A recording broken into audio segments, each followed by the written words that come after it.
हाथ कछु नहीं आई, हाथ कछु नहीं आई। कैवल नाम के छाव तले तू, कैवल नाम के छाव तले तू कर ले कुछ विश्राम। मनवा जप ले कैवल नाम, मनवा जप ले कैवल नाम। जप ले कैवल नाम, मनवा जप ले कैवल नाम। जप ले कैवल नाम, मनवा जप ले कैवल नाम। કોઈને દુઃખી જોઈને આપણે અહેસાસ થાય કે મૃત્યુનું દુઃખ કેવું ભયંકર છે. અને ઘણા લોકો એક ઝટકે જતા રહે તો એમ માનીએ છીએ કેટલા ભાગશાળી, એક ઝટકે જતા રહે. ઘણા લોકો તો રાત્રે સૂઈ જાય અને સવારે ઉઠે નહીં, સૂઈ જ જાય. તો સુખદ મૃત્યુ પણ હોઈ શકે, પણ છતાં એવું માનવું છે કે જ્યારે જીવે શરીર છોડ્યું હોય ત્યારે એની બેચેની તો થઈ જ હોય, મુંજારો થયો હોય, કદાચ બોલી ન શક્યા હોય. કારણ કે મૃત્યુનો સમય એવો છે કે એમાંથી અવાજ પણ થઈ શકતો નથી. માણસ બોલવા ઈચ્છે તો બોલી નથી શકતો. આ તો જાગતા હોય અને હાજર હોય તો ખબર પડે, તરફડિયા મારતા હોય, રાત્રે અંધારામાં કેટલા તરફડિયા મારીને ભૂલી ગયા હોય ખબર પડે. એટલે મૃત્યુનું દુઃખ તો છે જ, શરીર એમાં જ નથી છૂટતું. ઘણા પ્રાણીઓને આપણે જોઈએ જ્યારે મરતા હોય ત્યારે તરફડતા હોય છે.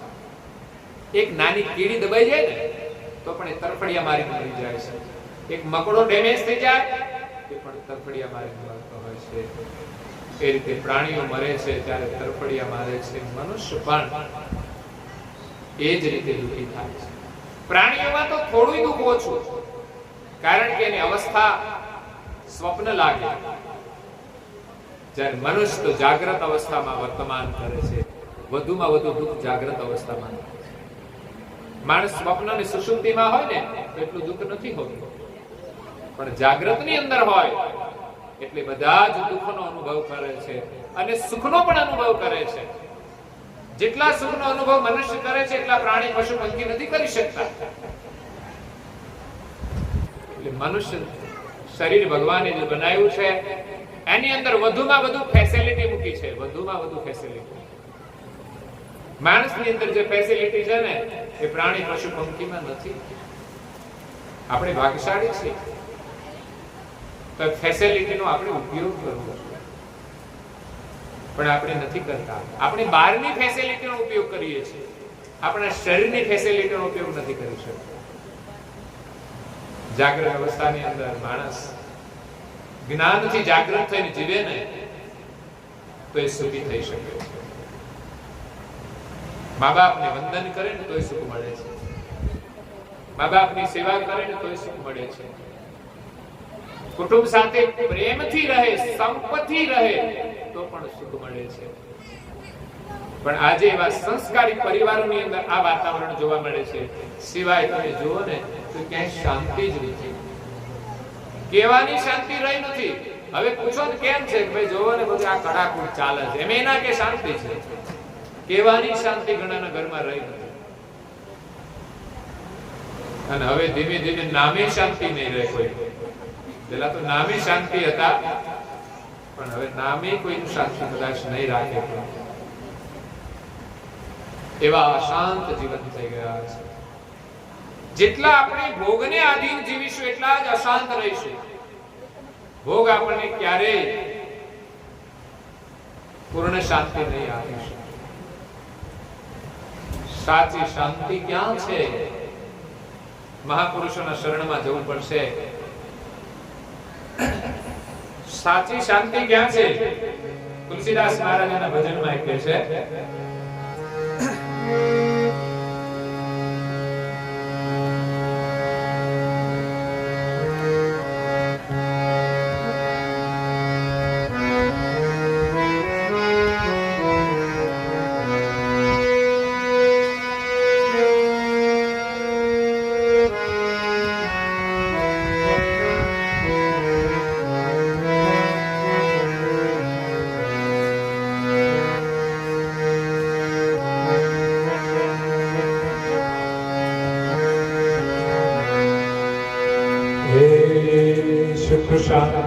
છે ગુરુ શરણમાં સાચું મને સમજાવ.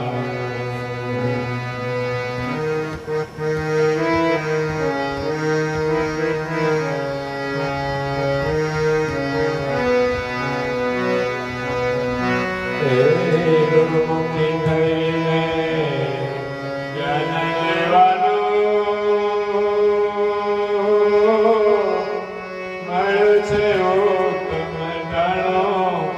શરણ હવે નહીં છોડો, શરણ હવે નહીં છોડો. મને લાગ્યો તમારો નાદ આવે તમારી યાદ. શરણ હવે નહીં છોડો, શરણ હવે નહીં છોડો. કરુણા સાગર વાલા હે વિનંતી કરું છું, કરજો ન જાણું કરુણા સાગર વાલા વિનંતી કરું છું, કરજો ન જાણું. દાસરણ છોડના દીવાના દિલનો સ્વીકારજો નજરાનો. શરણ હવે નહીં છોડો, શરણ હવે નહીં છોડો. એ મને લાગ્યો તમારો નાદ વાળા હવે તમારી યાદ. શરણ હવે નહીં છોડો, શરણ હવે નહીં છોડો. સુખ શાંતિ છે ગુરુ શરણમાં સાચું મને સમજાણું. જે મહાપુરુષોને આ વાત સમજાઈ ગઈ એ ગુરુના શરણમાં જઈને સ્થિર થયા છે. ત્યાં જે શાંતિ મળે છે પછી ક્યારેય જીવનમાં અશાંતિ નથી આવતી. સંસારમાં શાંતિ મળે છે પણ ક્યારેક ચાલી જાય છે કશું કહેવાતું નથી. જેમ અત્યારે લગ્ન થાય થોડા સમયમાં છૂટાછેડા થાય એમાં શાંતિ ચાલી જાય. પહેલા તો શાંતિ રહેતી હતી, જીવનભર લડાઈ ઝઘડામાં રહેતી હતી. પણ હવે તો 4-6 મહિના વર્ષમાં તો લોકો ભાગમ ભાગી કરે છે. એ આવ્યા હતા શા માટે? ભાગમ ભાગી કરવા. અને કોઈ કાઢી મૂકે તો લગ્ન શા માટે કર્યા? તમે કાઢી મૂકો છો. એટલે સંસારની શાંતિ આવવા વાળી છે અને જવા વાળી છે. પંખા ચાલે છે થોડી શાંતિ મળે, કદાચ લાઈટ ચાલી જાય તો થોડી વાર અશાંતિ તો થઈ જાય. લાઈટ જાય ને આપણે ગરમીમાં બેસી શકીએ. જો આપણે લાઈટ હોય ને કોઈ પંખો બંધ કર્યો હોય તો શું થાય? તો અંદરથી ક્રોધ જ નીકળે ને. અનુભવ કરો, આવી વસ્તુ છે. વસ્તુ સ્થિતિ એક જ છે, પંખો બંધ થયો પણ લાઈટ ચાલી જાય તો આપણે અકળાયા વગર બેસી રહેવાનું. અને જો કોઈ ભૂલથી પંખો બંધ કર્યો તો મુસીબત ઊભી થઈ જાય છે. એટલે પરિસ્થિતિને સમજીને આપણે સ્વીકારીએ. સામેની વ્યક્તિને પણ દુઃખ થશે. ઓ બાપ રે, એ બેઠા છે ને પંખો બંધ કરી દીધો, હું કેવી છું? બીજી વાત ધ્યાન રાખશે. પણ અકળાય ને તો પરિણામ આખું જુદું જ આવે છે. બંને જણા લડે અને લડાય તો પછી ક્યાં પહોંચે ખબર નહીં. કાયમ પછી લડવાનો સ્વભાવ બની જાય વાત વાતમાં, અને આમાંથી બંને છૂટા પડી જાય છે. એક બહુ ધનવાન પતિ પત્ની, બંનેના લગ્ન થયા. તો જોવામાં લગ્નની અંદર છે ને શું જોવામાં આવે છે? इन कोई महात्मा ने कहा कि शादी के बाजार में संस्कार का कोई मूल्य नहीं है। वर्तमान में शादी के बाजार में संस्कार का कोई मूल्य नहीं है। तो लग्न કરવામાં સંબંધ જોડવામાં શાનું મૂલ્ય છે?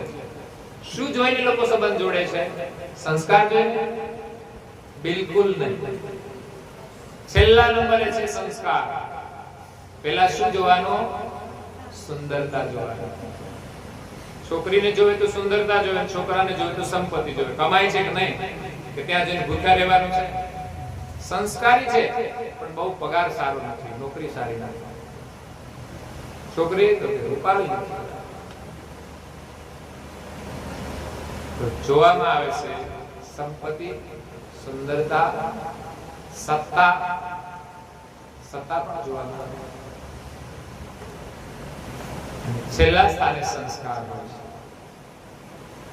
કોઈ સંસ્કારી પરિવાર કે સંસ્કારી દીકરી જોઈ કે દીકરો જોઈને, ભલે તે શ્યામ વર્ણ હોય કે પછી ઓછું કમાતો હોય, એવા કરનારા બહુ ઓછા હોય છે. પહેલા સંબંધો થતા હતા, દીકરા અને દીકરીઓ મૂલ્યાંકન નહોતા કરતા. એ સમયે વડીલો સંસ્કારી પરિવાર જોઈને કરતા હતા કે આ સગા છે ને બહુ ખાનદાન છે, ખાનદાનના છોકરા ખાનદાન હોય એમ જોડીને સંબંધ કરતા હતા અને સંબંધ ચાલતા પણ હતા. જ્યારે વર્તમાનમાં મુખ્ય પસંદગી છોકરા અને છોકરીઓ પર જાય છે, એટલે એની અંદર વિશેષ સંસ્કારના મૂલ્યો છે. એટલે બે ધનવાન સમકક્ષ બંનેના લગ્ન થયા. બંને ભોગ વિલાસની અંદર જીવન જીવે છે. અબજોની સંપત્તિ છે, છતાં પણ સંજોગ એવા ઉભા થાય છે કે બંને છૂટા પડે છે. વિચાર કરો, છૂટા પડવાના કારણો કેવા છે? સુખ અને સુવિધા હોય, સગવડ હોય, પછી છૂટા પડવાનું કારણ શું? પણ એવા કારણો ઉભા થતા હોય છે કે બંને જુદા પડ્યા. કાં તો ઘણા લોકો એક ઘરમાં રહેતા હોય, ઉંમર થયા પછી વિદેશોમાં એક ઘરમાં રહેતા હોય, પતિ અને પત્ની, પછી 50 વર્ષ પછી મનમેળ બગડે એટલે એક ઘરની અંદર પાર્ટીશન મારે, એક બાજુ એ રહે, એક બાજુ આ રહે. આવા કિસ્સાઓ પણ બનતા હોય છે.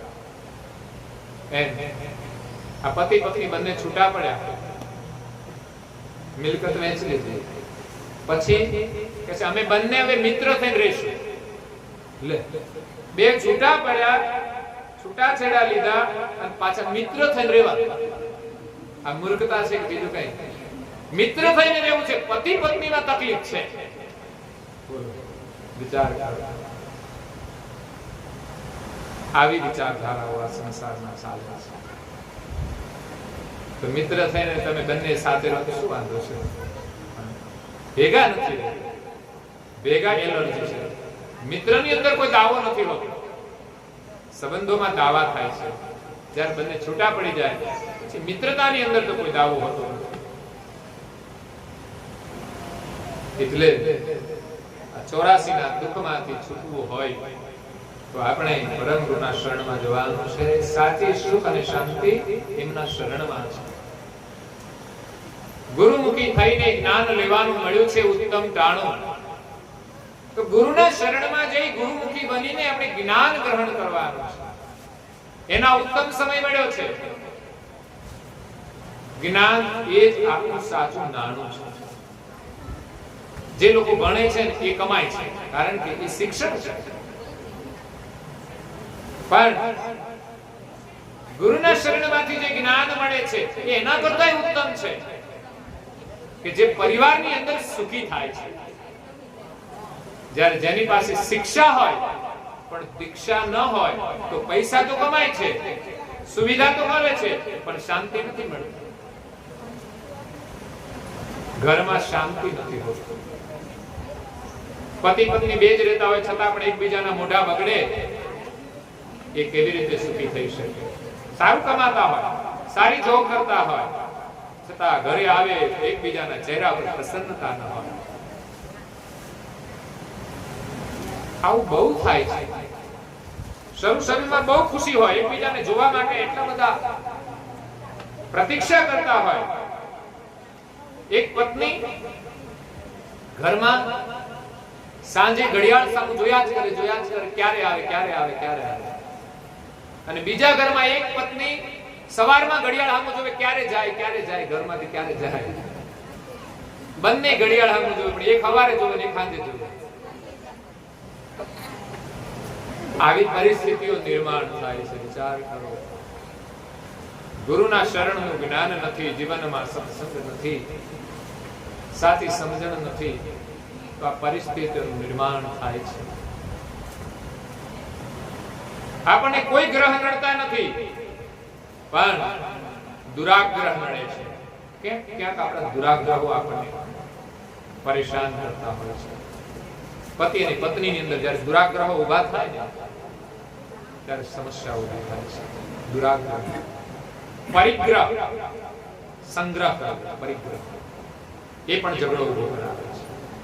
પૂર્વાગ્રહ, આપણો પ્રકૃતિ સ્વભાવ એ આપણો પૂર્વાગ્રહ હોય છે. બાકી બીજા કોઈ ગ્રહ નડતા નથી. માણસે સત્યાગ્રહ કરવો જોઈએ. બસ બધા જ ગ્રહ નડે છે. છોડી અને સત્યાગ્રહ કરો અને સત્યનો આગ્રહ રાખો. એ પણ ખુદના માટે વધારે. બીજા સ્વીકારે તો ભલે, ન સ્વીકારે તો છોડી દો.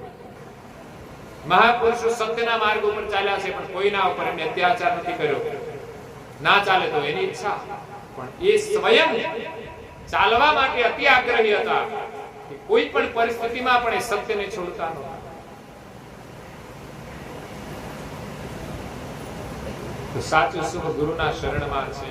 કરુણા સાગર વાલા વિનંતી કરું છું, કરજો ન જાણ અજાણ. એમના શરણમાં જઈને આપણે તો પ્રાર્થના કરવાની છે, હે સર્વજ્ઞ પ્રભુ, હું આપના શરણમાં આવ્યો છું, મારી વિનંતી સાંભળજો. આપ જાણવા છતાં અજાણતામાં ન રાખતા, મને આપના શરણમાં રાખો. દાસ રણછોડના દીવાના દિલનું સ્વીકારજો તજરાણ. આ તો ગુરુના શરણમાં જવા માટે આપણું દિલ દીવાનું થવું જોઈએ. પણ આ તો ફિલ્મના ગીતોમાં લોકો દીવાના થઈ જાય. બોલો, મેં તો દીવાના દીવાના દીવાના. પણ હજુ થોડો સમય જવા દે, બિલકુલ ગાંડો થઈ જવાનો છો. જેની પાછળ દીવાનો થયો છે ને એ જ તને ગમશે. બહુ દીવાના પણ સારું નથી. દીવાના થવું જોઈએ પ્રભુના પ્રેમની અંદર. પણ માણસો સંસારમાં ગાંડા થયા છે.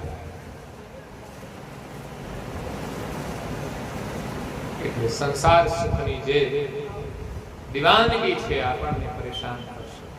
બધાની સાથે પ્રેમ, ભરપૂર પ્રેમ રાખવો જોઈએ. કોઈ પણ વ્યક્તિ હોય, સંબંધી હોય, વસ્તુ હોય, બધાના પ્રત્યે માત્ર પ્રેમ જ રાખવો. કોઈમાં મોહ ન રાખવો. મોહ કોઈ વસ્તુમાં હોય છે તો આપણે આગ્રહ રાખીએ કે આ મને જ મળે.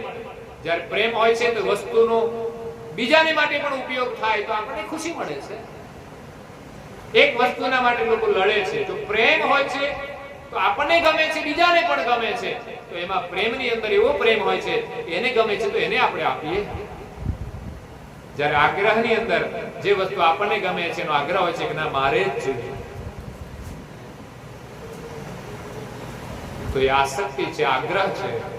પ્રેમની અંદર ક્યાંય પકડ નથી હોતી.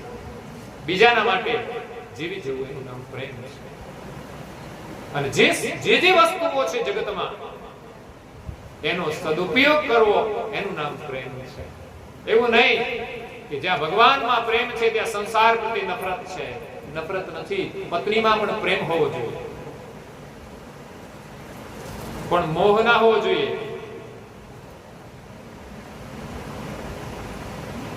મોહ શું કરે છે ખબર? મોહ હોય એટલે મમ્મીને કે મમ્મી તમે બહુ બકબક ના કરશો. કારણ કે નવા પ્રધાન ઘરમાં આવ્યા છે, હવે તમારે બોલવાનું નહીં. સમાન પ્રેમ હોવો જોઈએ. પત્ની પણ એક પાત્ર છે, એક બાજુ માં પણ પાત્ર છે. અને સાસુ અને વહુ પણ બે પ્રેમથી રહે. એને એવી રીતે રહેવું જોઈએ કે પેલાની તકલીફ ના થાય. નહીં તો એના ઝઘડામાં પેલો હેરાન થઈ જાય. બંને બાજુ પાત્રો સરખા હોય. સાચી સમજણ જો ઘરમાં આવી જાય તો ઘરમાં સુખ છે, પરિવારમાં સુખ છે. પણ દુરાગ્રહની અંદર માણસ જીવે છે ત્યારે એ સુખી થવાને બદલે દુઃખી થાય છે. સુખની પરિભાષાઓ જ્યારે બદલાય છે ત્યારે માણસ દુઃખી થાય છે. સુખ તો ઘરમાં વડીલોની સેવા કરવામાં હોય છે, નહીં કે બ્યુટી પાર્લરમાં તૈયાર થઈને બજારે ફરવાનું છે. પણ અત્યારે જમાનો બદલાયો છે કે બસ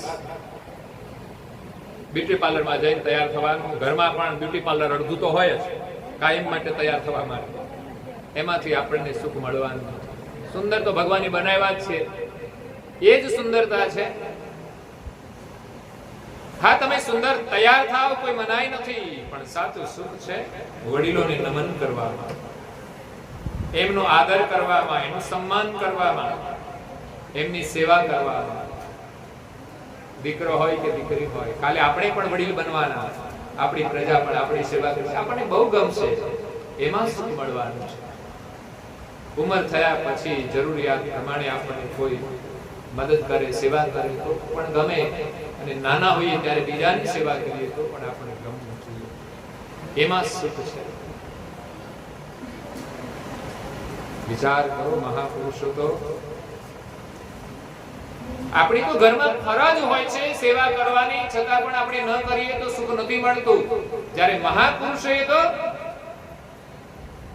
સંસારમાં જે દુખી હતા એ પોતાના નહોતા, છતાં પણ પોતાના માનીને એમણે સેવા કરીને સુખ મેળવ્યું છે. બધા જ જેને ઓળખે છે, જેનું નામ છે મધર ટેરેસા. વિદેશની મહિલા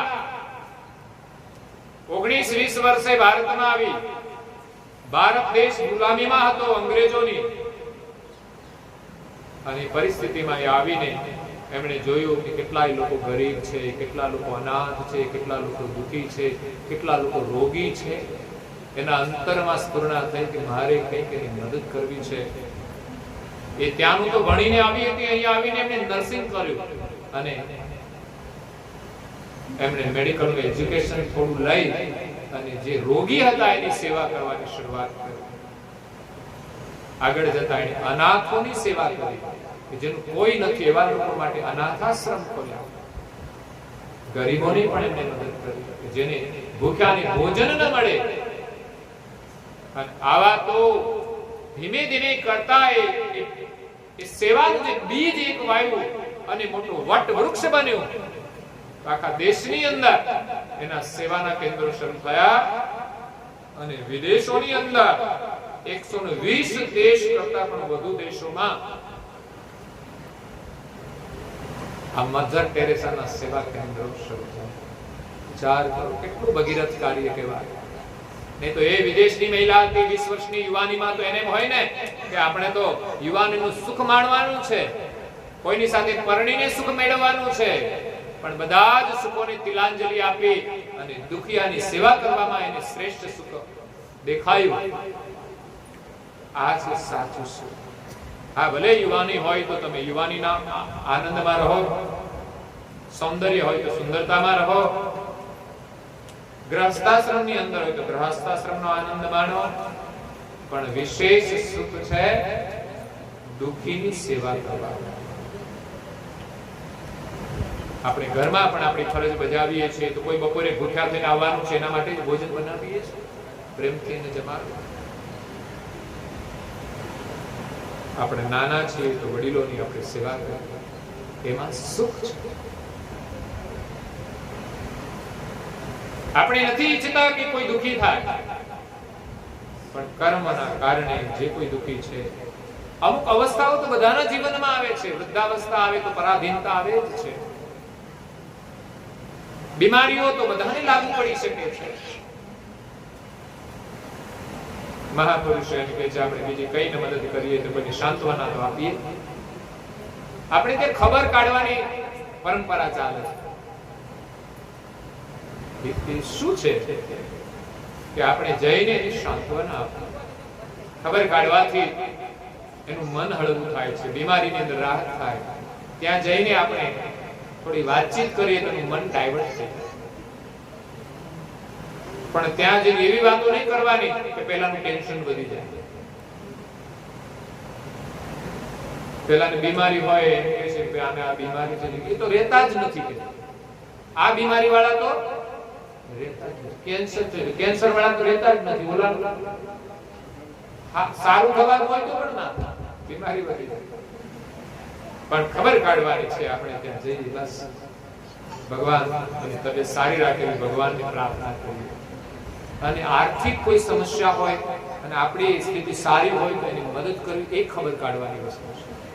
એને ખબર એ કાઢવાની છે કે એની પરિસ્થિતિ કેવી છે, દવાની પરિસ્થિતિ કેવી છે.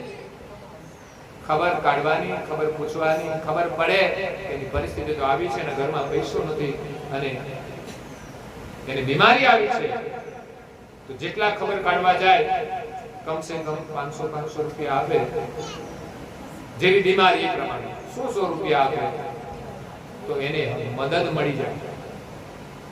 ખરેખર આ લગ્ન પ્રસંગમાં છે ને લોકોને આપવાની વ્યવસ્થા છે ને એના કરતા કોઈની ખબર કાઢવા જાવ ને ત્યારે બધાએ 100 રૂપિયા આપવા. આ વ્યવહાર બહુ સારો. લગ્નમાં કઈ ને આપણે કઈ નહીં થોડું ઓછું કરશે, બાકી લગ્નમાં તો લોકો છે ને ખોટા જ ખર્ચા કરતા હોય છે. લગ્નમાં તો તૈયારી જ હોય અગાઉથી વર્ષથી કે આપણે લગ્ન આવે છે એટલે તૈયારીમાં હોય. બીમારીની કોઈ તૈયારી કરી કે ક્યારે આવવાની છે, આકસ્મિક આવી જાય છે. અને આ કોરોનામાં તો કેટલી બધી મુશ્કેલીઓ ઊભી થઈ, અણધાર્યા ખર્ચાઓ થઈ ગયા. એટલે એમાં વ્યવસ્થા સારી છે. છતાં એમ ન કરતા હોય તો રિલેશનમાં જે હોય એ રિલેશનનો સંબંધ શું મહત્વનો, નિકટના સગાઓ હોય એની પાસે પરિસ્થિતિ સારી હોય, હું કહું તમે બિલકુલ ના આપો તો કઈ નહીં, પણ થોડા સમય માટે તો મદદ કરી શકો કે અત્યારે ઇમરજન્સી જરૂરિયાત છે તો આપણે એની હેલ્પ કરીએ. 6 મહિને આપજો, વર્ષે આપજો, થાય ત્યારે આપજો, થાય ત્યારે આપજો. એવી જ્યારે ભાવના હોય ત્યારે આપણને સાચું સુખ મળે છે. તો 84 માંથી છૂટવા માટે આપણે કર્મબંધનમાંથી છૂટવાનું છે અને પરમ ગુરુના શરણમાં જઈશું તો જ આ સમજણ આવશે, નહીં તો આવવાની નથી. ગુરુના શરણમાં જવાથી આપણને એમની કૃપાથી આ સમજણ મળે છે. આવો અમૂલ્ય માનવ દેહ મળ્યો છે. સંસારના દુઃખોમાંથી છૂટવા માટે પરમ ગુરુ કહે છે તમે મને આવીને કે મળતા નથી, હું તમારા તમામ દુઃખોમાંથી તમને મુક્તિ અપાવીશ. તો સદગત આત્મા છે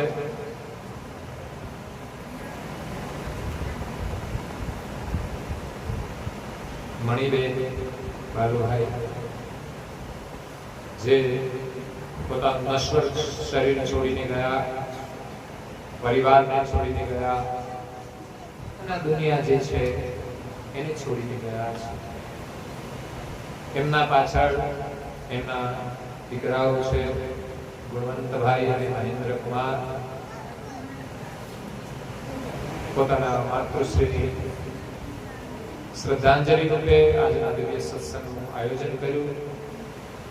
એ જ ખરેખર સાચી શ્રદ્ધાંજલિ છે, કારણ કે આ જીવાત્માને શાંતિ મળશે તો સત્સંગથી મળશે. સંત મહાપુરુષોના સાનિધ્યથી મળશે. સત્સંગ પારાયણ દ્વારા એ સદગત આત્માને પણ શાંતિ મળે છે, એનું સાનિધ્ય મળે છે. સાથે સાથે એમના જે પરિવારજનો છે એમને પણ સત્સંગ દ્વારા પરમ ગુરુનું સાનિધ્ય મળે છે, સહાનુભૂતિ મળે છે.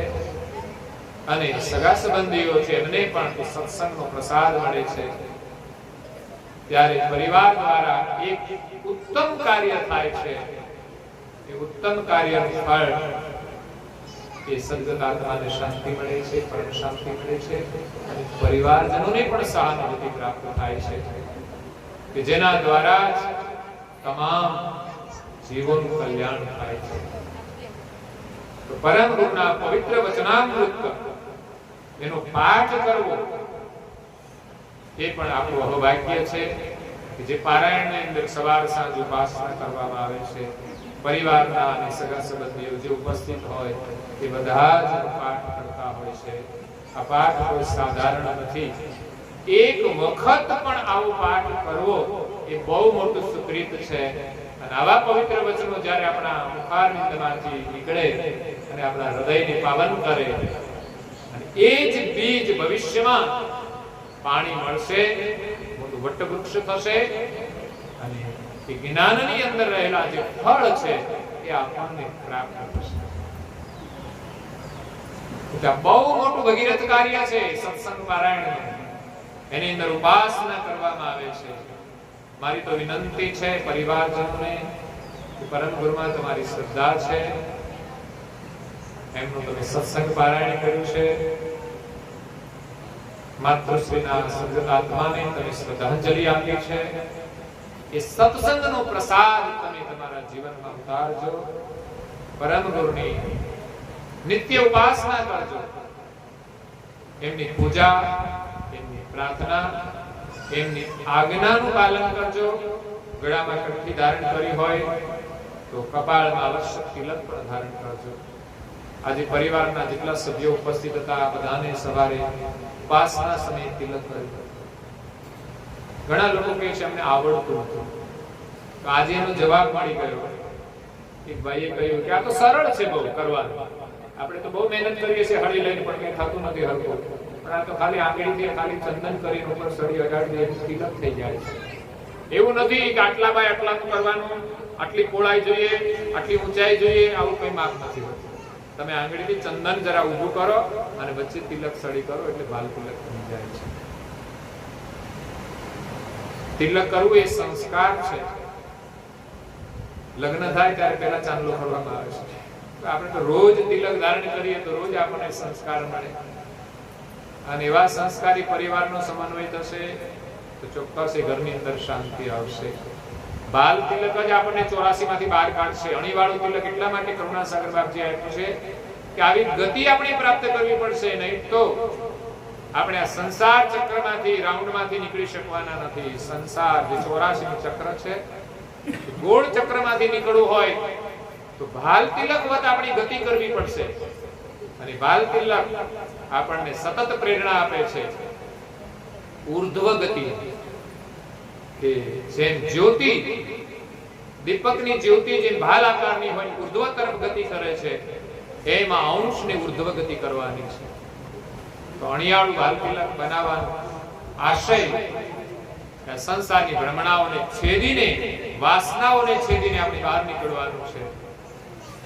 તો શરમ અને સંકોચ રાખ્યા સિવાય શ્રદ્ધા અને પ્રેમથી, ગૌરવથી તિલક ધારણ કરો. પણ નવી પેઢીને થોડો સંકોચ અને શરમ આવે છે. માસ્ક બાંધવામાં કોઈની શરમ આવી? શરૂમાં આવતી, પણ હવે કોઈ સંકોચ રહ્યો નહીં. હવે તો નાના નાના બાળકો પણ પહેરે છે. જો કોઈ જ ન પહેરતા હોત તો તમે બાળકના મુખે તો આવું કપડું બાંધો ને તો બાળક રહેવા ના દે, પણ એ જોવે છે બધા બાંધે છે કે આપણે પણ બંધાય. આપણું જોઈને બાળકો શીખે છે. એમ તમે બધા કરશો તો બાળકો અવશ્ય કરશે. તમે બધા એમાં જ કોરા કપાળ લઈને ફરશો તો પછી બાળકો શું કરશે? બાળકોની અંદર બાળપણમાં તો ભાવ હોય જ છે. તમે જોજો કોઈ પણ બાળકને તમે તિલક કરો તો દોડીને એ કરાવવા આવશે, પણ તમે લોકો ન કરો પછી ઘરમાં બાળકો મોટા થઈ જાય તેને કે મોટા થયા પછી નથી કરવાનું. વડીલોના કપાળ કોરા જોવે એટલે એને પણ શરમ આવવા માંડે. એના માટે તો યુવાની હવે આવે એટલે સ્વાભાવિક છે કે અત્યારે કળિયુગનો પ્રભાવ છે. યુવાની એટલે ફેશનની જિંદગી, કળિયુગ એટલે ફેશનનો જમાનો. ચિત્ર વિચિત્ર લોકો કપડા પહેરે એમાં શરમાય નહીં, ફાટેલા કપડા પહેરે. પણ બાલ તિલક તો ગૌરવનું પ્રતીક છે, સુંદરતાનું પ્રતીક છે. માત્ર આજ્ઞા છે એવું નહીં, સુંદરતાનું પણ પ્રતીક છે. મેકઅપ કરવાની જરૂર નહીં, એટલી સુંદરતા બાલ તિલકથી મળશે. કેવી રીતે મળશે? બાલ તિલક કરવાથી તમને પ્રસન્નતા મળશે.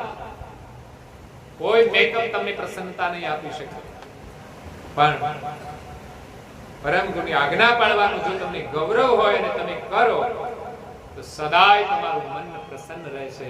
અને પ્રસન્નતા એ જ સુંદરતા છે. બાકી તમે બ્યુટી પાર્લરમાં જાઓ, તમે તૈયાર થાવ ત્યારે તો તમે બહુ ખુશ હો, પણ આવો અને ઘરમાં જો ભાઈ કશું તમને કહી દે અને તમારો મિજાજ જાય એટલે પછી બ્યુટી પાર્લરની સુંદરતા રહેતી, પ્રસન્નતા રહેતી. પ્રસન્નતા તો જાય એટલે સમજવાનું એની સુંદરતા પણ જાય, શરમાઈ જાય. સુંદરતા શરમાય. કોઈ સુંદર માણસ હોય અને મોઢું બગડેલું હોય ને તો સુંદરતાને શરમ આવે કે હું ક્યાં આવીને બેઠીશું. એ તો સુંદરતા તો માણસને પ્રસન્ન રાખવી જોઈએ, માણસને હસતો રાખવો જોઈએ. પણ સુંદરતા હોય ને માણસ હસે નહીં તો એ સુંદરતા શરમાય છે. ફરી માણસને સુંદરતા મળતી નથી. એટલે બાલ તિલક આપણને સદૈવ પ્રસન્ન રાખે છે. સદા પ્રસન્નમ સુરસાર સાયા વિરાજતે ચારુતર પ્રદેશે સમસ્ત તેજોમય વિશ્વરૂપમ પુનાતુ માસ્તિ ગુરુપાદ પદ્મમ ભવ્યમ ચ બાલમ તિલકમ ચ રક્તમ. એના તિલકની અંદર ભવ્ય તિલકની અંદર સુંદર બાલ તિલક શોભાયમાન સેવા દિવ્ય પરમ ગુરુ ચરોતરની અંદર સારસાનગરમાં વિરાજમાન છે. અને આખું વિશ્વ એના તેજથી શોભાયમાન છે. તેવા પરમ ગુરુના દર્શન કરીએ તો પણ તિલકના દર્શન થાય છે. જો પરમ ગુરુનો ચહેરો બાલ તિલકથી શોભાયમાન હોય, નારદાજી મહારાજનું વર્ણન છે, એનો અનુભવ છે કે પરમ ગુરુના સ્વરૂપની સુંદરતા એ બાલ તિલક છે. જો પરમ ગુરુના લલાટમાંથી તિલકને ખસેડી દેવામાં આવે તો એનો ચહેરો એટલો સુંદર નથી રહેતો. સ્વયં પરમ ગુરુ તો દિવ્ય સ્વરૂપ છે, એ પણ જો સ્વયં ધારણ કરતા હોય તો આપણા માટે ગૌરવની વાત છે કે આપણે પણ સૌએ કરવું જોઈએ અને આપણું કલ્યાણ કરવું જોઈએ. શ્રદ્ધા અને વિશ્વાસ એક નિયમ પણ જીવનભર પાળશો તો તમે એના શરણમાં જ રહેશો. પાળી શકાય એવો એક નિયમ છે એ બાલ તિલક છે. બીજા બધા જ નિયમ કદાચ ક્યારેક વિક્ષેપ પડે, પણ તિલક તો એવી વસ્તુ છે કે તમે કાયમ કરી શકો. ખૂબ ખૂબ ધન્યવાદ છે પરિવારને. મારું નિવેદન છે કે પરમ ગુરુની આજ્ઞા પાડી પરમ ગુરુના આશીર્વાદ પ્રાપ્ત કરે. એક અમર મંત્રની માળા ઓછામાં ઓછી, વધુ તો પરમ ગુરુની આજ્ઞા પ્રમાણે 6 માળા કરવાની, સંતોએ 18 માળા, પણ ઓછામાં ઓછી એક માળા અવશ્ય કરે. ઉપાસના આખીનો સમય ન મળે તો 15 મિનિટની ઉપાસના લેજો. મંગલા શણગાર અને કરતા સ્તુતિ, સાંજે સંધ્યા આરતી અને સંધ્યા સ્તુતિ ને ગુરુ મહિમા સાખી. શોર્ટકટ કરવો હોય તો કરજો, પણ અવશ્ય કરજો, નિયમથી કરજો. ઘરની અંદર એવું એક સુંદર વાતાવરણ બનાવો કે પરિવારના બધા જ સભ્યો સાથે મળીને પ્રાર્થના કરીએ, એવો આનંદ કરીએ. જેમ અત્યારે એક ભાવ છે કે બધા સાથે ભોજન કરીશું, એવો પણ એક ભાવ બનાવો કે રોજ ન થઈ શકે તો અઠવાડિયામાં એકવાર, રવિવારની રજા હોય કાં તો આપણે જ્યારે પણ રજા હોય, જ્યારે પણ બધા ભેગા હોઈએ ત્યારે તો અવશ્ય આજે ભેગા મળીને પ્રાર્થનાનો લાભ લઈશું. ગામમાં મંદિર છે તો અવશ્ય દર્શન કરવાનો નિયમ રાખજો. દર્શન તો ઘરમાં પણ થાય છે, પણ તમારો નિયમ એ પ્રેમ છે કે ના, કઈ પણ કામકાજ હશે તો પણ હું જઈશ. અને અહીંથી જવાનો પ્રેમ, ભગવાન તમને ચાલવાની શક્તિ આપશે, તમારું સ્વાસ્થ્ય સારું રાખશે. ત્યાં જઈને તમે 5 પ્રકમા કરશો તો એનો પણ બહુ મોટો લાભ થશે. સવારમાં બધા જ પૂજન કરે, બધાને પૂજન કરતા આવડવું જોઈએ. એ તો ઘણા લોકો જમણા હાથે બધે ડાબા હાથે પૂજન કરવા માંડે, અનામિકા આંગળીથી પૂજન કરવાનું એ પણ એની ખબર હોય, રોજ કરે તો ખબર હોય.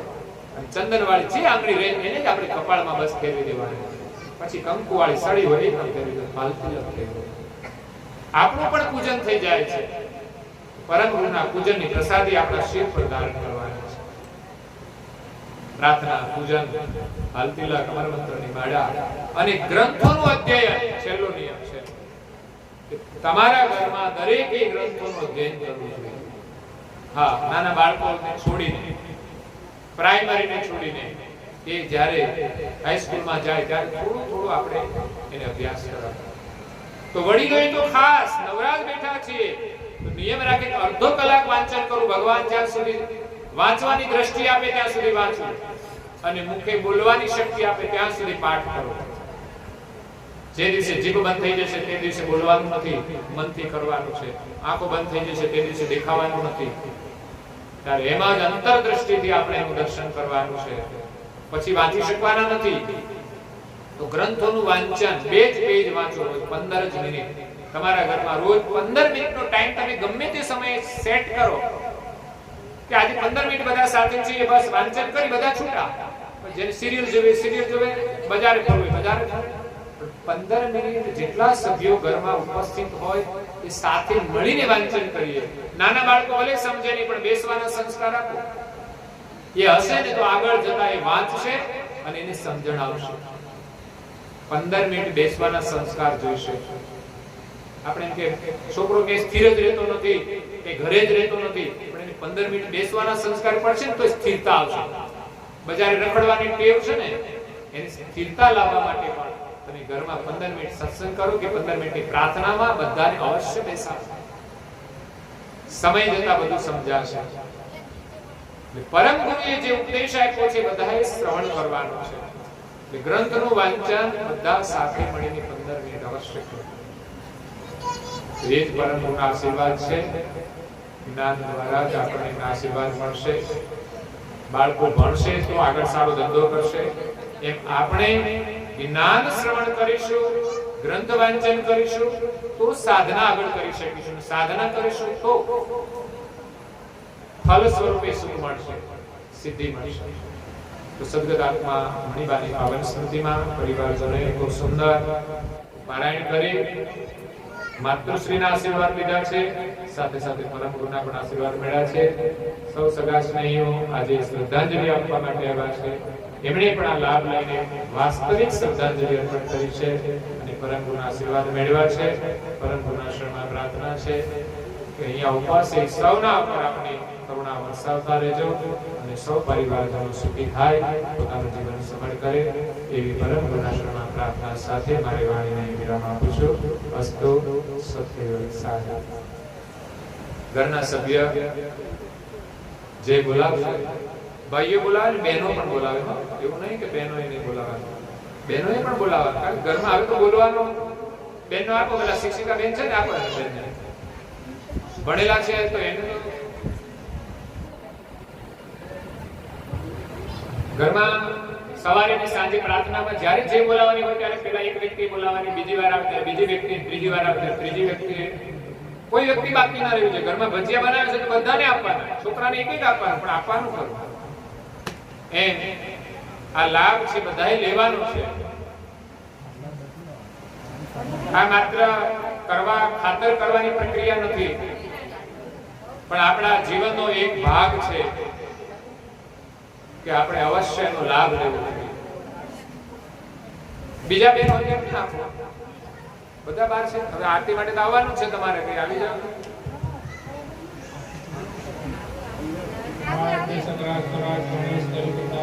જય જય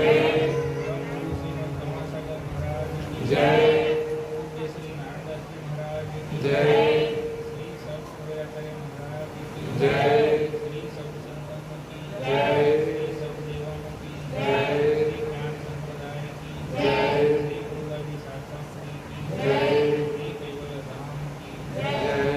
સત્સંગ પુનરાવર્તી ત્રણ વાર પગે લાગજો, બધા વંદન કરજો. સત્ય વ્યવસાય થઈને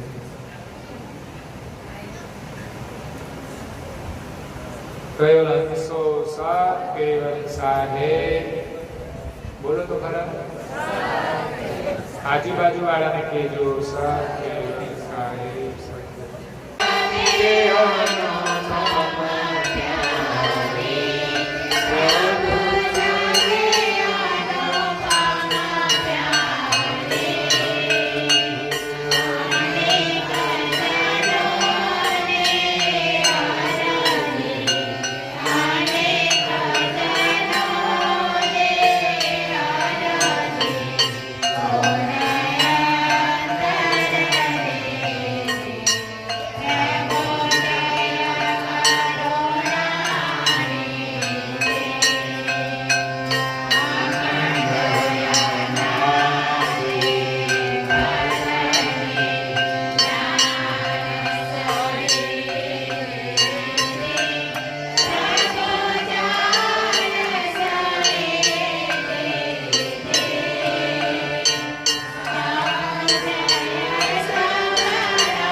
જય